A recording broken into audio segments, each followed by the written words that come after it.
Hello everyone. आज फिर हम एक टीचिंग एप्टीट्यूड यानी शिक्षण अभिक्षमता से रिलेटेड एक टॉपिक करेंगे और वो टॉपिक है हमारा टीचिंग के वेरिएबल्स यानी शिक्षण में कौन से चर होते हैं और क्या उनका फंक्शन होता है। तो देखिए, हमारे शिक्षण में चर होते हैं यानी हमारे वेरिएबल्स। देखिए, वेरिएबल क्या होता है? वेरिएबल वो चीज होती है जिसको आप वेरी करते हो यानी कि उस जिसको घटाते घटाते बढ़ाते हो और फिर जब उसके अंदर आप घटाते बढ़ाते हो किसी इंडिपेंडेंट वेरिएबल को यानी कि स्वतंत्र चर को, उसका क्या प्रभाव होता है किसी और चीज के ऊपर, डिपेंडेंट वेरिएबल के ऊपर, वो होता है आपका डिपेंडेंट वेरिएबल। अब देखिए, स्वतंत्र चर, ये बड़ा इंपॉर्टेंट क्वेश्चन है बच्चों कि हमारा शिक्षण में आखिरकार स्वतंत्र चर कौन होता है। शिक्षक में स्वतंत्र चर है शिक्षक। भाई वो कैसे? वो ऐसे है कि जो टीचर ही होता है वही डिसाइड करता है। मोस्टली प्राइमरी लेवल पे तो आप बिल्कुल ही देखिए कि कैसे आपको ऑर्गेनाइज करना है सब्जेक्ट मैटर को, आपको क्लास में क्या पढ़ाना है उसकी प्लानिंग करना, उसके अंदर मैनेजमेंट करना, कौन से लेसन प्लान्स, टॉपिक्स और कैसे कैसे पढ़ाने हैं, उस सब को डिसाइड करने वाला कौन होता है? मेन, उसको मेन डिसाइड करता है teacher. So independent variable IV is teacher, जो डिसाइड करता है, जो आसपास सारी लर्निंग सिचुएशन, अधिगम वातावरण बनाता है, रिसोर्सेज लेकर आता है और साथ के साथ कैसे आईसीटी, टीचिंग एड कौन सी यूज करनी है, तो वो सब डिसाइड करता है हमारा इंडिपेंडेंट वेरिएबल, स्वतंत्र चर। इसलिए तो देखिए फर्क होता है एक टीचर से दूसरी टीचर। मान लीजिए एक मैथ्स पढ़ाने वाली टीचर 1 है, उसका बच्चों को काफी समझ में आता है, और एक टीचर 2 है, उसका बिल्कुल समझ में नहीं आता क्योंकि वो काफी फास्ट फास्ट पढ़ा रही है। तो इंडिपेंडेंट वेरिएबल के बदलने से आपका जो है डिपेंडेंट वेरिएबल स्टूडेंट, उसकी लर्निंग में क्या अफेक्ट पड़ रहा है, वही तो हमारी टीचिंग है। हमें अल्टीमेटली करना क्या है? हमें लर्निंग करवानी है, बच्चों के अंदर अधिगम हो, और वो आपके टीचर के बदलने से फर्क पड़ रहा है। एक टीचर बहुत अच्छी तरह सरल भाषा में आसानी से बच्चों के जीवन से एग्जाम्पल रिलेट करते हुए पढ़ाती है, और एक सिर्फ पढ़ाती है जो लिखा है उसको पढ़ दिया, उसको जो है बस हिंदी में बोल दिया, तो उससे जो लर्निंग होगी दोनों से अलग अलग होगी ना। तो टीचर के बदलने से बच्चों की लर्निंग में फर्क पड़ रहा है ना। तो बदल किसको रहे हैं? हम टीचरों को बदल रहे हैं। तो इंडिपेंडेंट वेरिएबल क्या हुआ? टीचर। और लर्निंग किसकी हो रही है? वो डिपेंडेंट, वो आश्रित किसके ऊपर है? टीचर के ऊपर, टीचर की स्ट्रेटेजी के ऊपर। ठीक है, तो हमारा डिपेंडेंट वेरिएबल हुआ हमारा स्टूडेंट। स्टूडेंट जो है वो निर्भर है टीचर के ऊपर कि वो कैसे करिकुलम को पेश करेगी, कौन से एग्जाम्पल लेकर आएगी, कैसे सब्जेक्ट मैटर को प्रेजेंट करेगी। और कुछ होते हैं भाई हमारे इंटरवीनिंग वेरिएबल्स, यानी बीच में हस्तक्षेप करने वाले, यानी बीच में घुसने वाले, अपनी टांग अड़ाने वाले वेरिएबल्स। वो होते हैं हमारे इंटरवीनिंग, जो कि बीच में आते ही आते हैं टीचर और स्टूडेंट के बीच में, यानी इंडिपेंडेंट और डिपेंडेंट वेरिएबल के बीच में ही आते हैं और अपना रोल प्ले करते हैं कि ये इन्फ्लुएंस करते हैं। अब भाई वो क्या इन्फ्लुएंस करते हैं? हमारा करिकुलम। अब देखिए, अब करिकुलम हमारा जिस तरीके का होगा तो टीचर जो होगी, चाहे वो इनोवेटिव है चाहे वो ट्रेडिशनल है, मगर वो अगर एक सिलेबस है तो उसको पढ़ाएगी ना। तो एक सिलेबस या करिकुलम जो हुआ वो हमारा हुआ एक इंटरवीलिंग यानी हस्तक्षेप चर, यानी हमारी दूसरी का एनसीईआरटी में सिलेबस दे रखा है उन्होंने, तो हमारा ये सिलेबस है, हमें कराना है टीचर को। अब ये टीचर इंडिपेंडेंट वेरिएबल है कि वो किस तरीके से कराएगी। टीचिंग मेथड्स होते हैं हमारे अलग तरीके के। कोई इंडक्टिव मेथड होता है, आगमन विधि, निगमन विधि, एनालिसिस, यानी कि आप विश्लेषण करके सिखा रहे हैं या संश्लेषण से सिखा रहे हैं, तो वो। टीचिंग के प्रिंसिपल्स क्या क्या है? टीचिंग प्रिंसिपल्स पे नेक्स्ट वीडियो में लेकर आऊंगी। उसमें ये है जैसे कि आप जो है जनरल से स्पेसिफिक जा रहे हैं, आप जो है होल पूरी चीज पहले पढ़ा रहे हैं फिर पार्ट को पढ़ा रहे हैं, तो ऐसे कुछ टीचिंग के प्रिंसिपल्स होते हैं। ठीक है, ये सारी चीजें क्या होती हैं? ये होते हैं हमारे हस्तक्षेप चर। तो मेनली देखिएगा कि हमारी इंडिपेंडेंट वेरिएबल है हमारी टीचर, डिपेंडेंट वेरिएबल है हमारा स्टूडेंट, और हमारे इंटरविनिंग वेरिएबल्स हैं हमारे ये सब curriculum, teaching method, teaching principles etcetera. अब हमारा ये जो टीचिंग वेरिएबल्स होते हैं ना, अब हमने तीनों तरीके के पढ़ लिए। आखिर शिक्षण में इनका कार्य क्या होता है? यानी कि शिक्षण जो है उसमें ये क्या फंक्शन प्ले करते हैं। अब भाई ये प्ले करते हैं 3 तरीके के फंक्शन।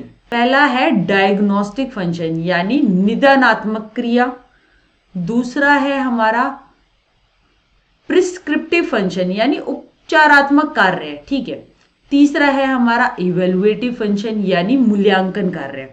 अब एक एक करके इनको ध्यान से समझते हैं आखिर हैं क्या ये। अब हमारे जो वेरिएबल हमने देख लिए इंडिपेंडेंट, डिपेंडेंट, इंटरवीनिंग, उसके अंदर फंक्शंस तो वो प्ले करते हैं यानी कुछ ना कुछ काम तो वो करते हैं ना। पहला काम है आपका डायग्नोस्टिक फंक्शन। डायग्नोज, जैसे आपने देखा होगा कि आप डॉक्टर से के पास जाते हैं, बीमार होते हैं तो डॉक्टर डायग्नोज करता है, पता लगाता है आपकी क्या बीमारी है, तो वो कहलाता है आपको डायग्नोज करना। तो अब डायग्नोस्टिक फंक्शन मेनली कौन करता है, वो करता है हमारा इंडिपेंडेंट वेरिएबल टीचर। टीचर जो है एनालिसिस करती है टीचिंग की प्रॉब्लम्स का, यानी कि हमारी जो टीचिंग प्रॉब्लम्स आ रही हैं, शिक्षण में कोई दिक्कतें आ रही हैं, उनका भाई एनालिसिस होता है, ठीक है। एंटरिंग बिहेवियर क्या है पीपल्स का, यानी जो बच्चे आ रहे हैं उनकी क्या प्रीवियस नॉलेज है, उनको किसी टॉपिक के बारे में उनकी क्या समझ है, उन्हें कितना आता है, तो वो टीचर जो है सब्जेक्ट या लेसन शुरू करने से पहले उस चीज को असेस करती है और फिर अपना चैप्टर जो है वो शुरू करती है। अगर मल्टीप्लिकेशन किसी टीचर को पढ़ाना है तो वो असेस करेगी ना बच्चों को एडिशन कितना आता है, कितनी समझ है उसकी। तो एंटरिंग बिहेवियर यही है कि किसी भी टॉपिक में कितना आता है उससे पहले उसे पढ़ाने से पहले चेक करना।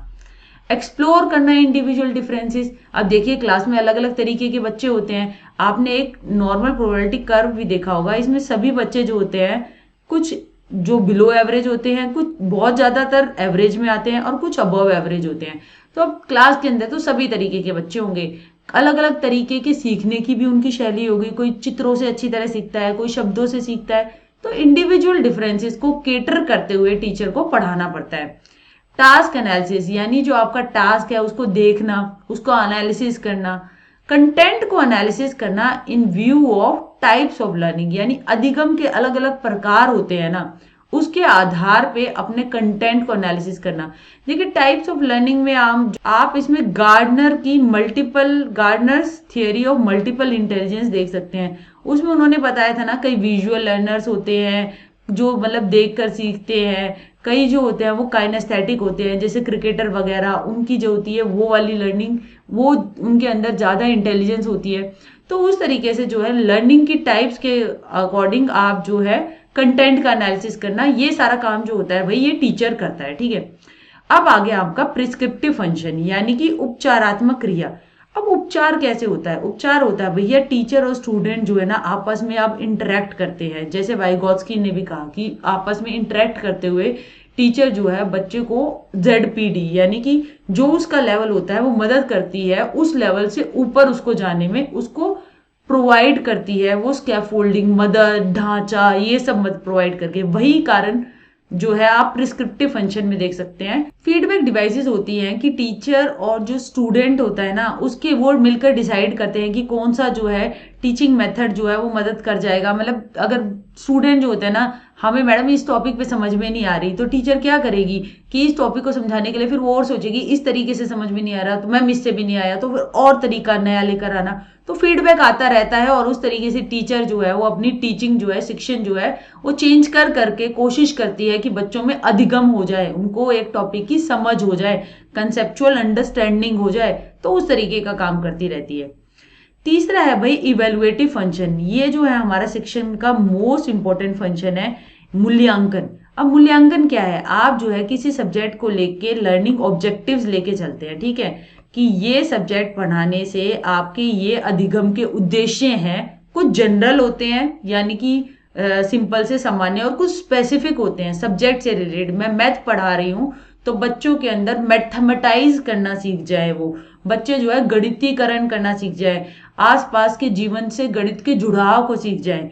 अगर मैं भाषा पढ़ा रही हूँ तो भाषा के विभिन्न प्रयोग सीख जाए, विभिन्न कॉन्टेक्स्ट में भाषा के अलग अलग जो शैलियां होती है, निबंधात्मक और जो है पोएट्री हो गई या फिर ड्रामा हो गया, तो उन चीजों को बच्चा अप्रिशिएट करे, समझे। तो ये सारे क्या हैं, ये आपके लर्निंग ऑब्जेक्टिव्स हैं कुछ सब्जेक्ट को लेकर। तो मेनली फंक्शन ये होता है कि ये कितने अचीव हुए, कितने बच्चों को आ गए, उनकी असेसमेंट करना। उसके लिए क्या होता है, एक क्राइटेरियन टेस्ट का कंस्ट्रक्शन होता है, ठीक है, कि ये क्राइटेरिया को लेकर टेस्ट बनाया और उस टेस्ट को बच्चों को दिया और फिर देखा कि हाँ इस सब्जेक्ट की बच्चे को इतनी समझ आ गई। इवेलुएट करना कि बच्चे के चेंज कितना आया बिहेवियर में, इस तरीके की देखिए रिपोर्ट कार्ड्स भी अब ऐसे बनने लगी है। सिर्फ मार्क्स के साथ साथ उनके व्यवहार में जो परिवर्तन आया ना उसकी भी बातें लिखी जाती है कि बच्चा स्टार्टिंग में आया तो हाँ जी ये सब कर रहा था, अब इसमें ये चेंजेस आ गए हैं। तो इस तरीके के अफेक्टिव डोमेन को जोड़ती हुई भी रिपोर्ट कार्ड्स आजकल काफी प्रचलित है। सिर्फ मार्क्स देकर उसको कैटेगराइज और रैंक कर देना वो सिस्टम जो है ना वो थोड़ा आउटडेटेड हो गया है। अब सब डोमेन्स की यानी संज्ञान वाले कॉग्निटिव डोमेन की भी वैल्यू की जाती है। अफेक्टिव डोमेन भावनात्मक रूप से बच्चा जो है अपने सहपाठियों से बोलता है, उनके साथ कैसा व्यवहार है उसका, उस बातों को भी रिपोर्ट कार्ड में मेंशन किया जाता है। और साइकोमोटर डोमेन की बच्चा फिजिकल एक्सरसाइज, उसके physical games, hands on activities, clay वाली एक्टिविटी जैसे जो जिस क्लास से रिलेटेड है वो कितनी कर पा रहा है उसकी भी बात की जाती है। तो भाई अब ये हो गया हमारा शिक्षण का इवेलुएटिव फंक्शन। अब हम करते हैं जो हमारे टीचिंग वेरिएबल्स है ना। अब 3 तरीके के वातावरण की बात होती है मेनली। एक होता है ऑथोरिटेरियन यानी कि एक तंत्र शासन, ठीक है। एक होता है हमारा डेमोक्रेटिक यानी लोकतांत्रिक शासन, और तीसरा होता है आपका लेजस फेयर एटीट्यूड यानी हस्तक्षेप रहित शासन। अब इन तीनों शासनों को डिटेल में देखते हैं।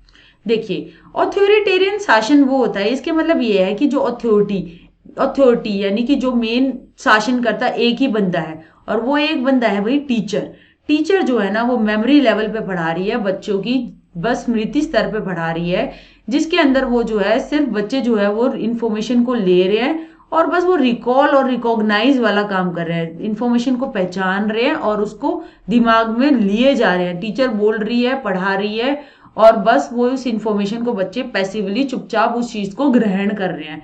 देखिए छोटी क्लासेस में ऑथोरिटेरियन जो है ना वो करवाई जाती है कि मेमोरी लेवल टीचिंग हो, बच्चे को बार बार रिपीट करवाना, प्रैक्टिस करवाना, तो उस तरीके से होता है। ये एक तरीके की थॉटलेस टीचिंग है क्योंकि विचारात्मक चिंतन वगैरह इसमें ज्यादा नहीं हो रहा। टीचर बोल रही है, बच्चे सुन रहे हैं और रिपीट और ड्रिल प्रैक्टिस वो सारा काम हो रहा है।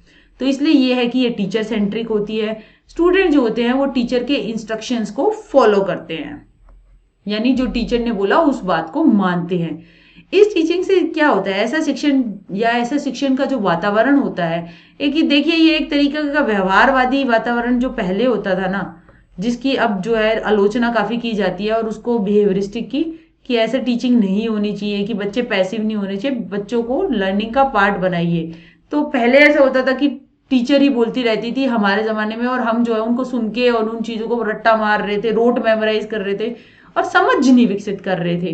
तो इस तरह की टीचिंग में क्या होता है, आपकी समझ विकसित नहीं होती, जानकारी का तो समूह आपके दिमाग में आ जाता है, वो जुड़ा नहीं होता, आपके जीवन से रिलेटेड नहीं होता, इसलिए वो ज्यादा याद भी नहीं रहता। तो एटीट्यूड्स की डेवलपमेंट भी नहीं होती इसके अंदर। तो ये होता है आपका ऑथोरिटेरियन एक तंत्र शासन।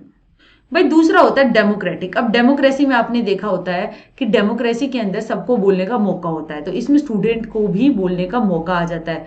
तो स्टूडेंट भी लर्निंग का पार्ट बन गए। स्टूडेंट अपने एक्सपीरियंस, अपने एग्जाम्पल्स, जब टीचर पढ़ा रही है तो वो टीचर उनके बच्चों को उन चीजों को ले रही है, तो इससे क्या होगा, इससे अच्छी समझ बनेगी। तो अंडरस्टैंडिंग लेवल पे, इस लेवल पे टीचिंग होती है, यानी अवबोध स्तर पे शिक्षण होता है।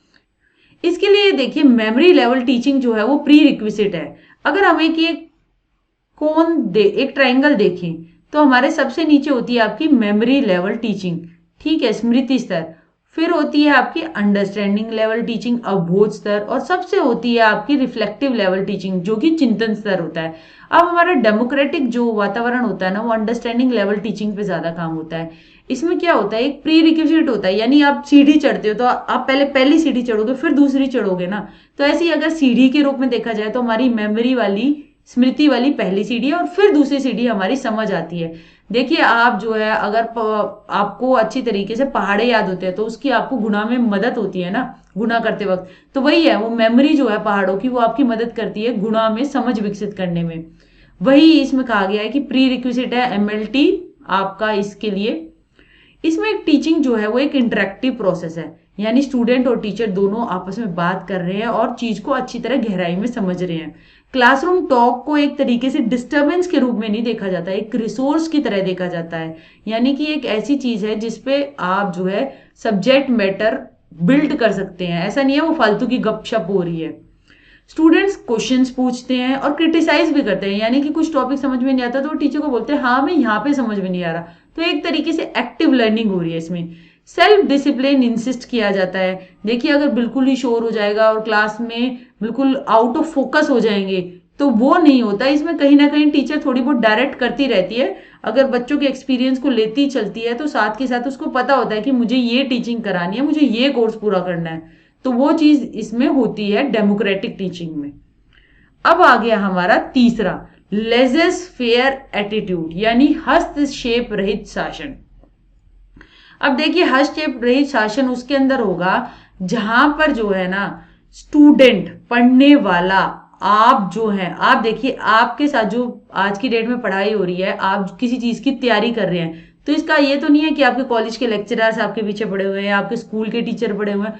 आप खुद से कर रहे हैं। आपको खुद से देखना है कि मेरे को किस टीचर का वीडियो देख के समझ में आ रहा है, जिससे मेरा एक लक्ष्य है डीएसएसबी क्लियर करना या रीट में सिलेक्शन वाला पाना, वो मेरे को कैसे अचीव हो। तो आप चिंतन कर रहे हैं ना, रिफ्लेक्ट कर रहे हैं कि हाँ ये टीचर जो है ये वीडियोस अच्छी हैं इनकी, तो ये सारे टॉपिक करा रही है तो मैं इनकी क्लास रोज फॉलो करूं।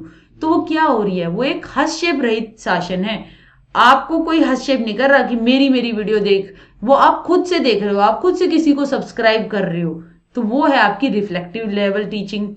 ये ज्यादा डिफिकल्ट है एमएलटी और यूएलटी से। मेमोरी लेवल पे तो टीचर ही बता रही है ये पढ़ो, अंडरस्टैंडिंग में आप मिलकर समझ विकसित कर रहे हो। इसमें आप खुद डिसाइड कर रहे हो कि मुझे किस टॉपिक को कितना टाइम देना है, कितना जो है मेरे काम का है और किसकी वीडियो मुझे देखनी है। ठीक है, हाईली थॉटफुल एक्टिविटी है। आप विचार कर रहे हो, आप चीजों को एनालाइज कर रहे हो, आप सिंथेसाइज कर रहे हो, आप देख रहे हो तोड़कर कि हाँ ये बढ़िया तरीके से हो रहा है, ये सारे टॉपिक्स कवर हो रहे हैं, मेरा ये टॉपिक वीक है, इसकी मैं ज्यादा क्लासेस लगाऊं, इसके ज्यादा नोट्स पढ़ूं। तो वो एक हस्तक्षेप रहित शासन में होता है। इस लेवल में स्टूडेंट एंड टीचर्स पार्टिसिपेंट है। ठीक है, टीचर में फैसिलिटेटर की तरह काम कर रही है, अरेंज कर रही है एक्सपीरियंसेस। अब देखिए कोई भी टीचर है, यूट्यूब पे है या फिर आप जो है किसी की बुक पढ़ रहे हैं मान लीजिए, तो वो क्या कर रही है, वो आपको उस तरीके का आपका एक गोल है उसको अचीव करने के लिए वो एक्सपीरियंसेस को अरेंज करके दे रही है कि भाई ये 100 मॉक है, ये कर लो, ये बढ़िया तरीके से आपको सिलेक्शन में मदद करेंगे। जिस बनाने वाले ने अपनी तरफ से सोचा कि ये बहुत अच्छा है, ये मददगार होंगे, तो उसने वो किताब निकाल दी। आप उसमें से आपने सोचते हुए देखा कि हाँ अच्छा प्रकाशन है, अच्छे इसके जो है वो रिव्यूज हैं, तो आपने खरीद ली। और खरीद के आपने उसमें से जो टॉपिक आपको अच्छा लगे, तो आपको बढ़िया लगी, तो आपने किसी और अपने फ्रेंड को रिकमेंड की। तो ये क्या है, ये एक हस्तक्षेप रहित शासन है। बनाने वाले ने आपको नहीं कहा कि मेरी बुक रिकमेंड कर, आपने खुद अच्छी लगी तो आपने 10 लोगों को और बताई। इसके अंदर आप इनसाइट सूझ विकसित करते हैं, आपकी समझ विकसित होती है, आपकी लर्निंग जो होती है ना वो ज्यादा लंबे दौर तक होती है। क्योंकि आप देखिए इसके अंदर आप गहन पानी में उतरते हैं, यानी कि आप किसी चीज को बहुत अच्छी से गहराई से समझने की कोशिश करते हैं और वो अपने आप में एक इंट्रिंसिक मोटिवेशन होता है, यानी आंतरिक रूप से आप प्रेरित होते हो और आपको उस चीज में ज्यादा रस आता है। तो अब ये हाईली फ्लेक्सिबल है, क्योंकि आप जो है आप देखिए आप वीडियो 9 बजे देख सकते हैं, 10 बजे देख सकते हैं, आपके मोबाइल में आप खुद जो है वो खुद अपनी लर्निंग के जो है वो मेन करता धरता है। तो इस तरीके की जो टीचिंग होती है वो होती है हस्तक्षेप रहित शासन में, यानी लेजर फेयर एटीट्यूड जो होता है उस तरीके की ये बात है। So thank you very much. उम्मीद करती हूँ टीचिंग वेरिएबल्स यानी शिक्षण के चर और उनके विभिन्न फंक्शंस आपको इसमें क्लियर हो गए होंगे। तो जुड़े रहिए हमारे चैनल पढ़ाई की बात से। थैंक यू, जय हिंद।